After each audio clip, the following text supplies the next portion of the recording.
This prayer calls on God's protection for those who are wrongfully slandered, affirming that His truth will silence every false word. Scripture reminds us that death and life are in the power of the tongue, Proverbs 18 verse 21, and that words spoken in faith carry strength. Psalm 5 declares that the Lord abhors deceitful tongues but surrounds the righteous with His favor. Psalm 31 shows that God silences lying lips that speak arrogantly against the innocent. Psalm 34 urges us to keep your tongue from evil and your lips from speaking deceit. Together, these verses reveal that gossip and slander cannot stand against the truth of God's word. Faith spoken aloud becomes a shield, and belief declared with the tongue becomes power. Take a moment to breathe deeply, calm your thoughts, and invite God's Spirit to guard your heart and restore your honor.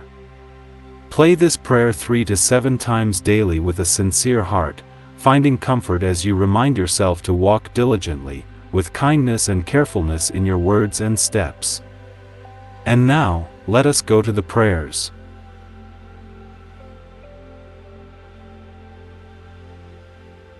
Breakthrough prayer against false words and slander.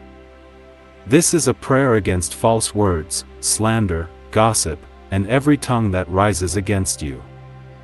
These scriptures are taken from the King James Version of the Holy Bible. Psalm 31 verse 20. Thou shalt hide them in the secret of thy presence from the pride of man, thou shalt keep them secretly in a pavilion from the strife of tongues. Psalm 37 verses 5 to 6. Commit thy way unto the Lord, trust also in Him, and He shall bring it to pass. And He shall bring forth thy righteousness as the light, and thy judgment as the noonday. Psalm 64 verses 2 to 3.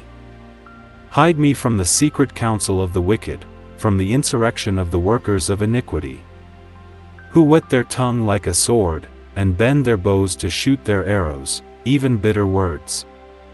Psalm 140 verses 1 to 3. Deliver me, O Lord, from the evil man, preserve me from the violent man, which imagine mischiefs in their heart, continually are they gathered together for war. They have sharpened their tongues like a serpent, adder's poison is under their lips. Selah.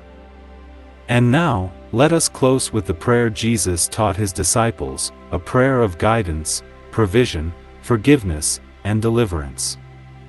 Our Father which art in heaven, hallowed be thy name. Thy kingdom come. Thy will be done, as in heaven, so in earth. Give us day by day our daily bread. And forgive us our sins, for we also forgive every one that is indebted to us. And lead us not into temptation, but deliver us from evil. May these words guard your spirit, protect your name, and silence every false tongue spoken against you. In the strength of God's word, you are covered, defended, and lifted. No weapon formed against you shall prosper, and every tongue that rises in judgment is brought to nothing by the power of God's word. Amen and amen.